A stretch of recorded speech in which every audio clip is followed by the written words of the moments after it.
I personally think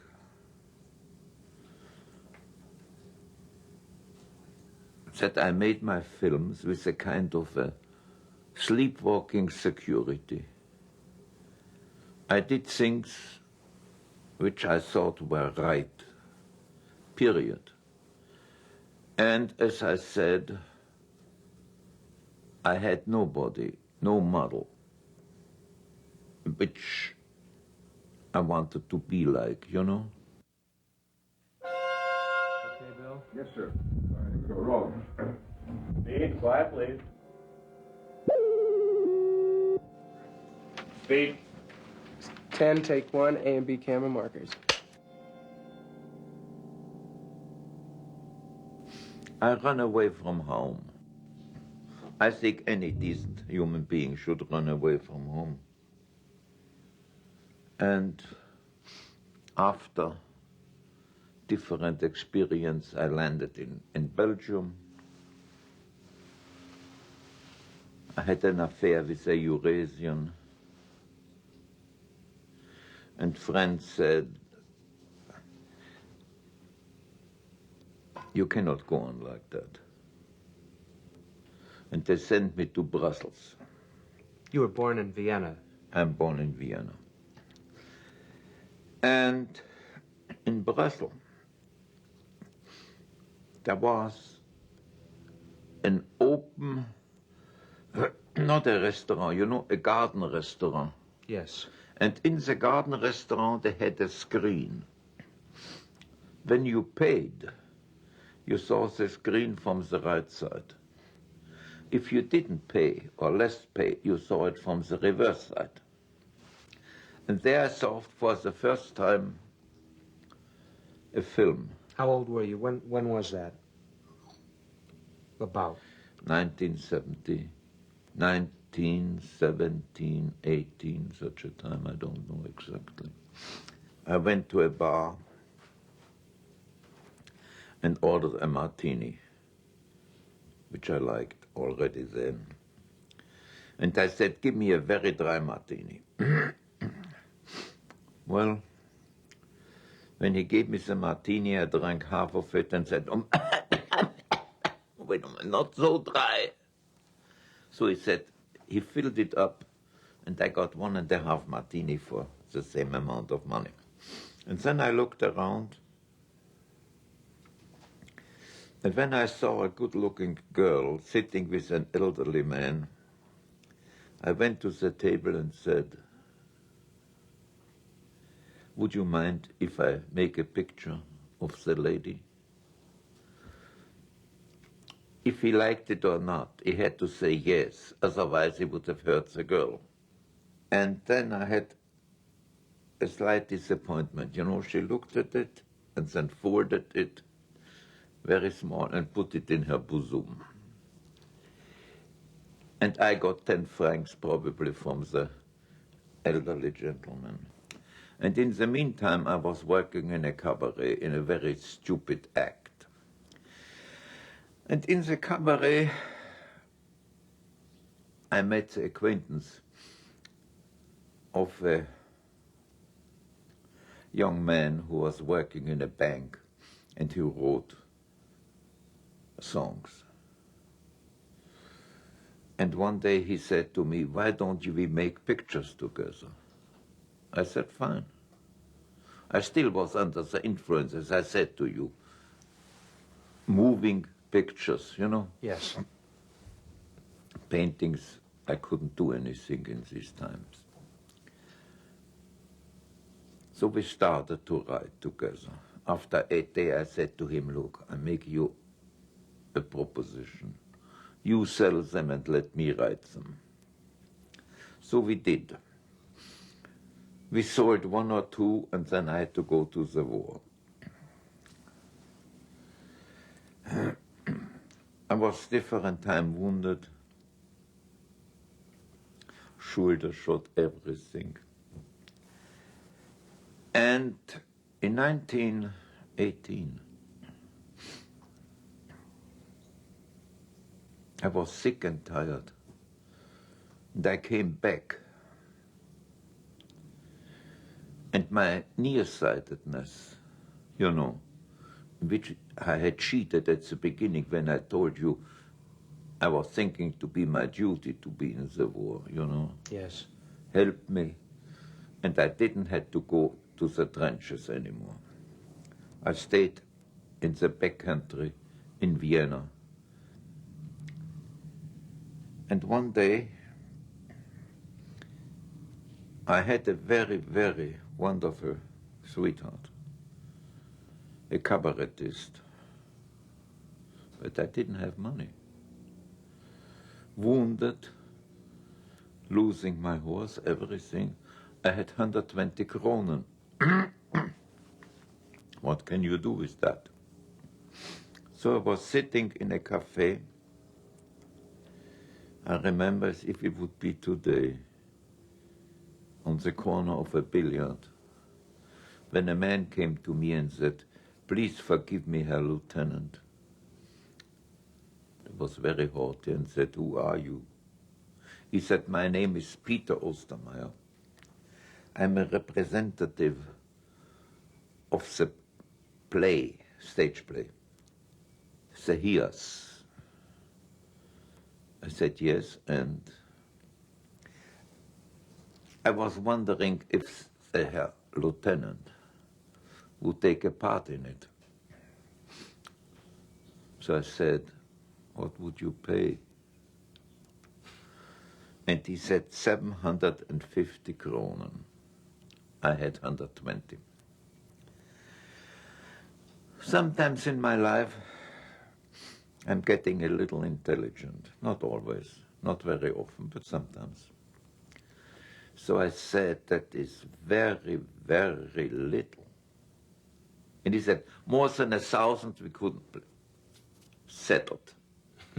Suddenly I had 1,000 things. And then came a disappointment for him. He wanted me to play a German over-lieutenant, you know, somebody who is more than a lieutenant. Yes. But I couldn't speak German in this way, I mean Prussian. So he was forced to give me the main part in the picture. It was a play? It's a play. A main part in the play, I'm sorry. So I played it. And it was a big success. Erich Bommer was serving in Romania, I think in Secret Service, I'm not sure. He was the head of Tekla Bioscope. And they said to him, "You should look at this man. This is a good man for motion pictures." Erich Bommer came to Vienna and I wore a monocle, always. And he said, "I don't want to have anything to do with this haughty son of a bitch." But he said, "Look, but we have talked to Mr. Lang, you have to talk with him." He said, "Okay, I will talk with him, but that's all." Okay.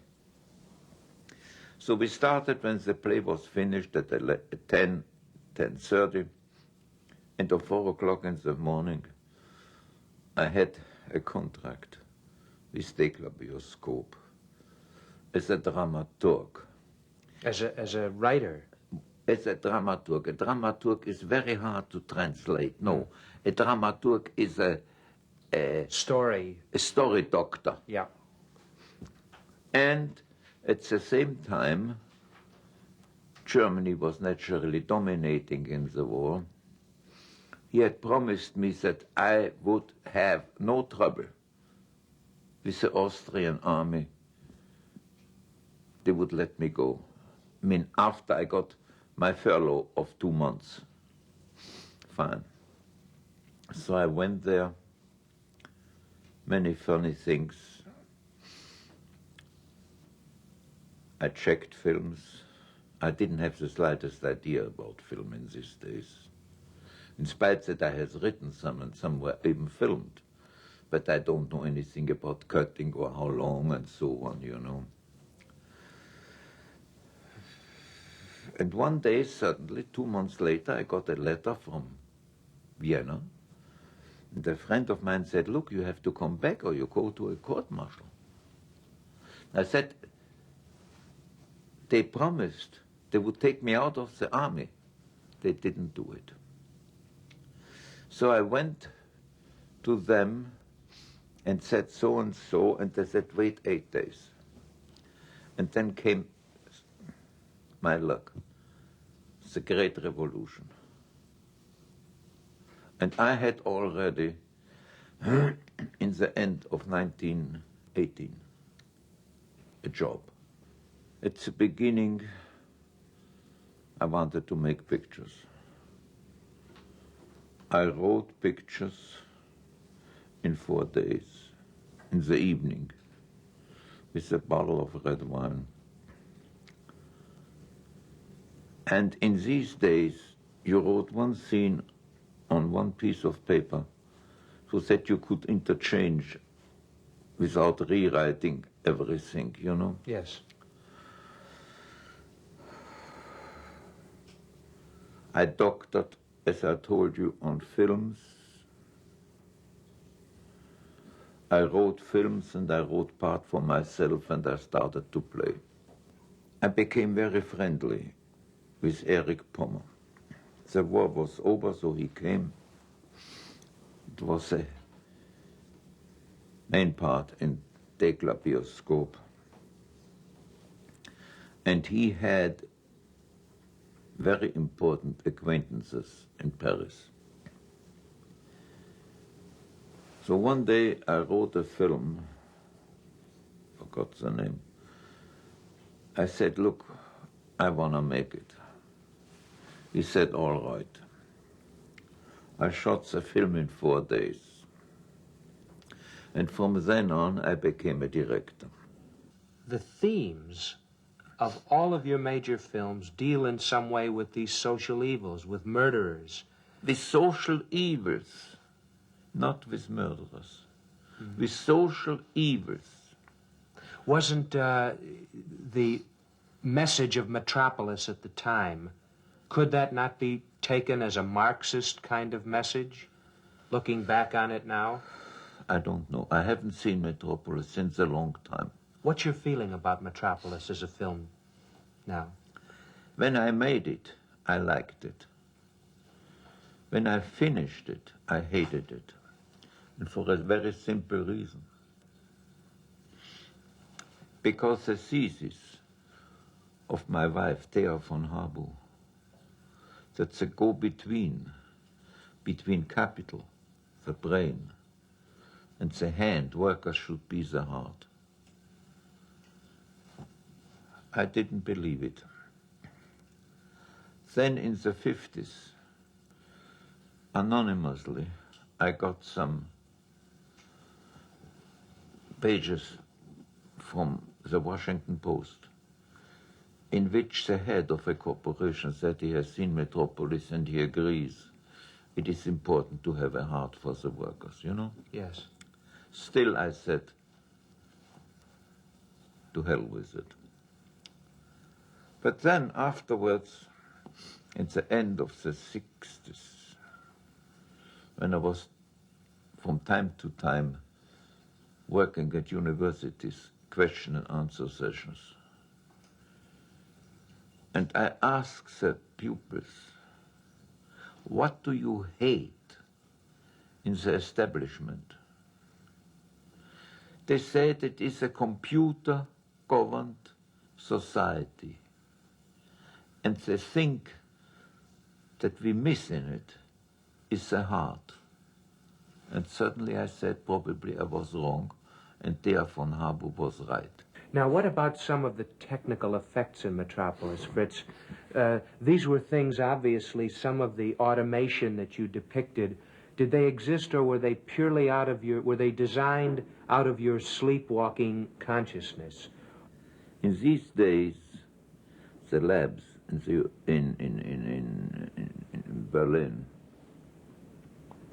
didn't exist like they exist here. For example, you couldn't say now, I would like to have this and this, put it into the lab, the people of the lab will do it. We have to do it in the camera. There were no opticals, in other words. We didn't even have a big boom, nothing. I had a very, very good cameraman, not Karl Freund, Günther Ritter, who died recently, who was in his way a genius. You know, he is responsible for the change of the girl into the robot. You know? Yes. And I told him, look, I remember there's a shot where you see the girl sitting and slowly a part of her becomes metal and the other part is still living. Yes. I didn't want her to have a straight dissolve from a living person into a robot. Slowly, you know, a leg changed and it came back as another leg and then again. Well, if you had had the ability to use sound then, would you have used it in Metropolis? No. I tell you one thing. Many years later, I made a film called The Woman in the Moon. And one of the upper echelon of UFA. Woman in the Moon was the Fritz Film Corporation. And UFA had the release. And one of the higher echelon went, I think it was 29 or such a thing, to America. And he saw the first Johnson films. Jolson, yeah. Yeah, and he said, we want to have some sound in the film. And I said, no, I will not do it. Because in my opinion, if you show a silent film and then comes sound and then is silent again, you kill the rhythm of the film. So I had a fight with UFA, and UFA stopped paying the contract to my company. But in the meantime, something peculiar happened. I was sick to here, and I wanted to become a chemist. There came a man with whom I generally wouldn't have spoken, you know, a so-called independent producer. I don't like producers. I don't know if you do. I don't. And he wanted me to make a film for him. Said, no, leave me alone. I don't want to make any films anymore. And he came, and he came, and he came. And 9 months is a long time. So finally I said, I will tell you one thing. I will make a film for you. But you have nothing to do than to give the money. You have no right about the theme. You have no right about the script. You cannot make any changes. I have to tell you which actors will be in the film, and when the film is finished, you have no right to cut. Correct? And he said yes. Otherwise, the film M would have never been made. I was sick and tired about the big films like Metropolis, you know, and so on. I wanted to have a personal film, a film that deals with one human being, with one social evil. And so I made them. One day we walked into an apartment house where a man was accused of murder. We found cut off hands under his bed. Or another one, whom I never met, I heard only about him, who made sausages out of wandering young people, you know? Mm-hmm. But as long as you haven't seen what I saw, for example, let me see a woman in a small shop where you can buy fruits and cans and anything, you know? Yes. Lying killed over the table where she sells things. And the blood drops in, drops. Only then you can understand why police is for capital punishment. I said to my wife, Thea von Habu,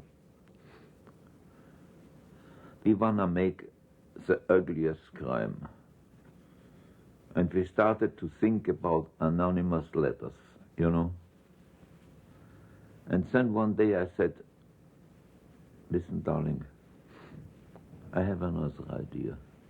How about a child murderer? I tried to find an actor where nobody would believe that this could be a murderer. No? Yes. And I found Peter Lorre. Peter Lorre came, I don't know where he was born. He was working in a so-called Stegreif theater.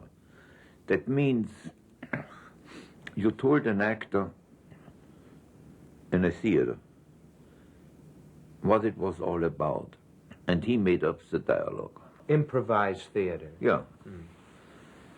Laurie hadn't made a film before M. No. And this was not in Berlin. This was outside. But why did you choose him? Why did you go for this particular actor? Because I thought nobody would believe that a human being looking like Peter Lorre could commit horrible murders. You're talking about the roundness of his features as opposed to His whole behavior. the murder themselves, the molesting of the child, as in the first sequence, is never shown. There's the beautiful way you do it, where you see the girl's ball roll away and it stops. And No. The first time, isn't it, when he stands in front of the poster? That's right, and you see his shadow. Only the shadow. Yes. But I mean, what I'm saying is that you never really see the events that he has committed. I want to tell you one thing. I hate to show violence. I did it myself in one or two pictures because I think that the audience became a collaborator of mine. I couldn't show 10 cases what a child murderer did to a child. It would be tasteless. I myself would have hated to show it. But by not showing it, the whole audience, everyone in the audience could think about the most horrible thing which he could imagine. And therefore, the whole audience became a collaborator of mine. Is one of the ideas then to make the audience empathize with the murderer and understand him and see the Not at all. Why? Just the contrary. I have the feeling in seeing M that I understand the way you present this man. He's not presented as a vile outcast of society. He is presented as for the first time, I think, in film, as a human being who commits actions that are out of his own control, as though fate has caused a quirk in him that made him become a murderer.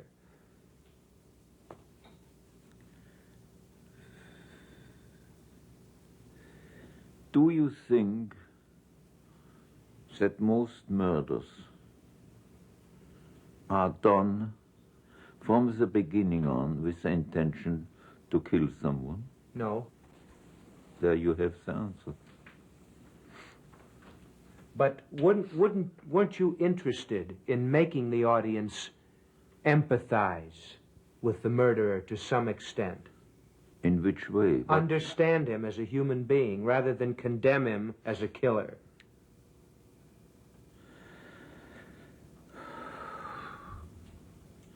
I don't know if the audience condemned him. I tell you one thing. I told you before I don't like producers. The end of the film was, remember the kangaroo court with all the criminals? Yes. Were real criminals in front. And the hand goes on the shoulder of Peter Lorre and says, in the name of, and a quick dissolve. And you saw the bench with the judge And he said, off the law, quick dissolve. And then you saw a scene which many, many years later, and I couldn't do anything anymore, this so-called financier, producer of the film, cut off the real end.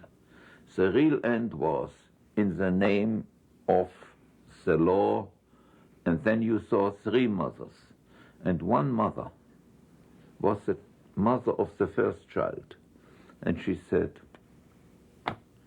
this doesn't bring our children back to life. We have to watch our children much better. This was why I really made the film. For this one line, you have to watch your children much better. They cut it off. Period. Fritz, you used actual criminals in the kangaroo court scene. Yeah. Why? And how were you able to get them to do that? I told you that I was interested in Alexanderplatz and so, and I met a lot of criminals. And I asked them if they would like to work in a film of mine. Certain people said, Fritz, we would like to, but we have never been photographed. We cannot afford it.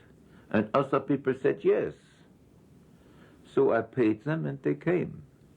And there was a very peculiar thing. During the shooting, suddenly one came and said, look, we have to leave. The police will be here in an hour. They have heard about it. And I said, do you have 15 minutes more time? He said, yes, 15, but not long. I said, no. So I shot 2 more scenes, and then they left them, and the police came. Nobody was there. Do you feel, looking back now, Fritz, that some of those films from your German period present a bleak view of the universe? If you look at a lot of film today, don't they do the same thing? I'm not concerned with the films of today. I'm concerned... I'm asking you. Oh, well, almost totally, yes. And you see. Well, this was 50 Look, years ago. when you put your finger on something, on an evil, you're not a politician, you cannot change it. But if you put your finger on an evil, which still exists, that's it. Let me ask you, other artists of that period, like George Grosz, who was working in Germany at the same time, Yeah. was making drawings and paintings of the bloodshed, of the rampant criminality, of the dissatisfactions and evils of the society around him. Your films of that period, and slightly later, right on up through M, for 10 or 11 years, were dealing, up to the 1933 when you left Germany, were dealing with the social ills that we now look back on and see as the dissatisfaction that led to Nazism. You cannot live in a country which has lost the war without being influenced. At the time when I made Dr. Mabuse, the gambler, and the second film, Inferno, there were big posters all over Berlin. A skeleton dancing with a woman. And the headline was, Berlin, your dancer is death. I had finished a film, The Last Will and Testament of Dr. Mabuse, in which I put into the mouth of Mabuse, when he steps into the body of another man, all the Nazi slogans. And the yellow shirts came. They didn't have the black shirts in these days, with 2 guns right and left, and said, Mr. Goebbels will confiscate this film. I was very haughty. and said, if you think you can confiscate a film of Fritz Lang in Berlin, do it. All right, they did it. Now I had some trouble. The trouble was that the company for which I made this film had spent some money. And I tried to find a way to help them, and thought maybe that an interview with Goebbels would help, so that the confiscation would taken off. So one day I got an invitation, meaning an order, to arrive at the Ministry of Propaganda. Now you must understand one thing in these days. You have to have a stiff collar, a tuxedo, cutaway. Cutaway coat. A vest, striped trousers, which was in its way already very uncomfortable. And I walked in to the Ministry of Propaganda, and immediately at the door was a big desk, and again 4 people in yellow shirts with the guns. What do you want? I said, here's an invitation from the Minister of Propaganda who wants to talk with me. Well, they looked at it and then they said, look, you go around the corner and go along this corridor. And then you come to another corridor and then you go there. Okay. And so I walked this corridor. It was not very agreeable. The floor were great squares of cement. The walls were blank, no picture, no inscriptions, and every step echoed constantly from the wall and back and so on. It was disagreeable. So I come to the end of the corridor and another corridor, and there is the same thing. Again a desk, again 4 people with guns in yellow shirts, the same procedure. Let's go in this direction. It happened 3 times. Finally, I came to a round room. It was very nice, and I didn't know what to do. So suddenly one of the door opens and out came a man, most polite, and said, Mr. Lang, one moment. The minister will be ready in a second. And in reality, in a minute or a minute and a half, he opened the door again and said, come in. I walked in. It was a tremendous big room, and the one side at least 4 or 5 big windows where you could look outside. Goebbels sat behind a desk, very, very far away. He had black trousers and one of these yellow-green shirts, you know. Mm-hmm. And it's something very funny. Goebbels could turn on friendliness like a faucet. He came out with stretched hands, said, Mr. Lang, I'm so very, very happy to see you here. Come sit down. Okay, I sat down.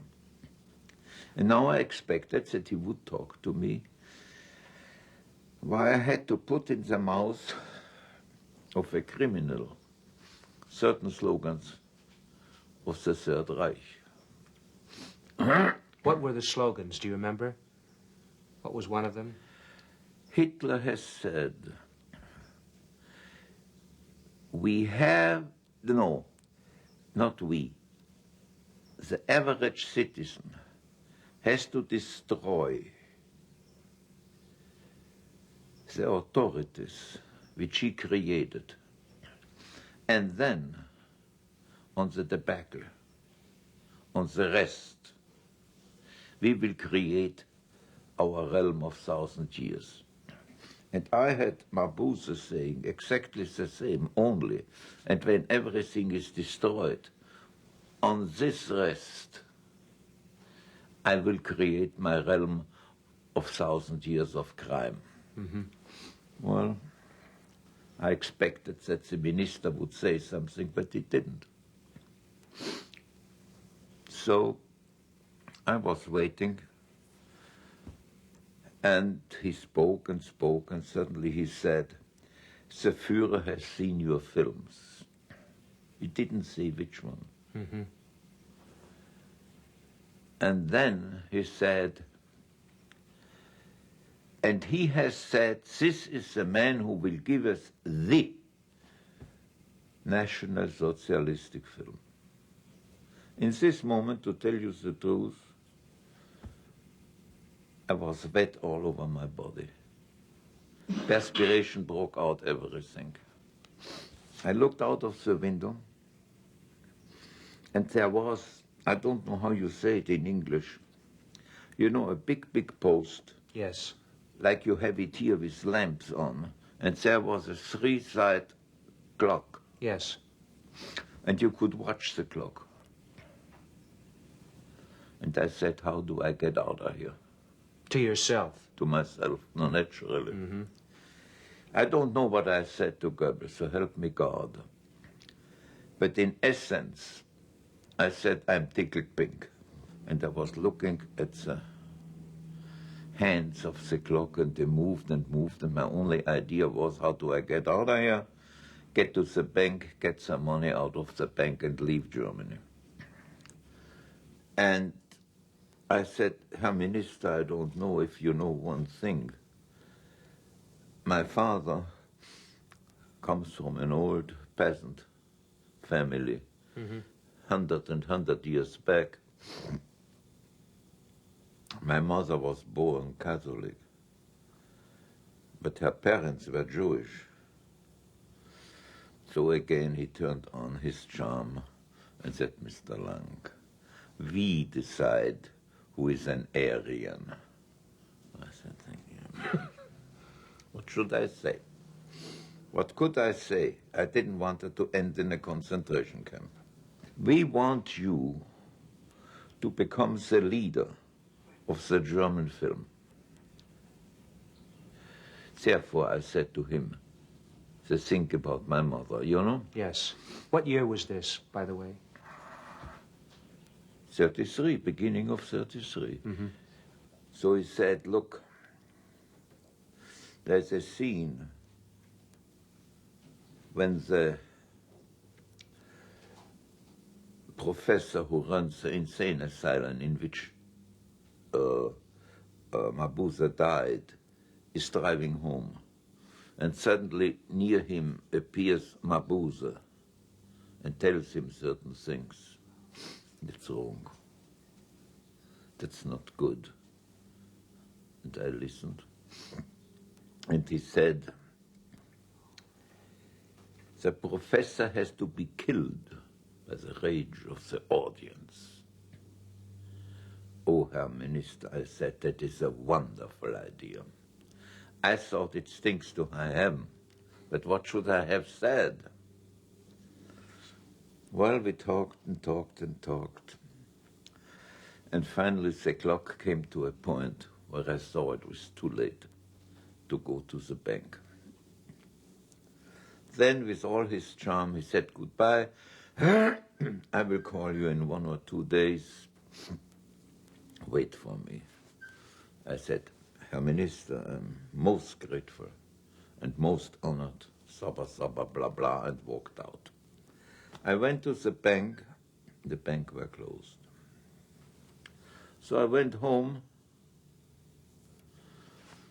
I lived on a place called Breitenbachplatz, which on one side was surrounded from houses, but on the back of the houses were empty places where they later could build houses, you know. And I said to my servant, Hans, he was Polish, I don't think that in the next days I will find a job here in Germany. I had constantly worked with France and with England, so fortunately I had a passport. I said, you know, put into the big thing everything what I need for maybe a month and a half. And as I looked out of the window in the back room, the whole house was surrounded by Nazis in yellow uniform. I said, oh, Mr. Goebbels didn't trust you. I said, Hans, here's money. You go, which was called Bahnhof Zoo, Bahnhof Amt Zoo. And there I meet you at 8 o'clock. The train to Paris goes at 8 o'clock. Buy one sleeping car, one Yes. things. Okay. Then I went to my sweetheart and said to her, look, you were once married to a Jew. You have 2 children. Nobody knows what may happen to you. Shall I take a part of your jewelry outside of Germany? We talked it over and she said yes, and she gave me some of them. When I left the house, they let me go. In other words, it just so happened that It there just were happened maneuvers. by accident that on this afternoon or night time they prepared for night maneuvers or such kind of a thing. And I arranged it so that I arrived 5 minutes to 8 o'clock. It's a train. And my servant Hans was very nervous, running up and down it, up and down. Said, Mr. Lang, where have you? I said, what is the excitement? He gave me my bills, and I stepped into the car, and we drove up. And I said, I will telephone you, or I will telegraph you that you come after me. Fine. Now, I knew exactly what I wanted to do with the jewelry. I went to another car, and I had some white tape. And I put the jewelry with the tape behind the toilet, you know. Mm-hmm. If something happened to me, it was not my car. I don't give a damn. And then I went to my car to hide the 1,000 mark bills. I took a razor blade, made a cut in the carpet, and then came the great disappointment. The carpet was glued to the floor. I couldn't put the money underneath. In these days, I think you stopped at Herbestal, and you have to wait an hour and a half till you got into Belgium, you know? Mm-hmm. And during this time, there was an inspection of your luggage. But this time, it was an inspection by the yellow shirts. So I was on the one end of the car, and I heard them on the other end of the car knocking at the door and said, open up, pass control. Okay, they opened up. The next one, the next one, the next one, the next one. And then they came to the one next to me. The compartment next to you. Yeah. And in my compartment, I was lying on my bed. And I remembered that I always had said to my actors, if you wanna give a good act, try really to do what you are playing. So I started to snore. I didn't sleep. I heard them in the next room. Thank you, closing the door. And I was waiting now they would open.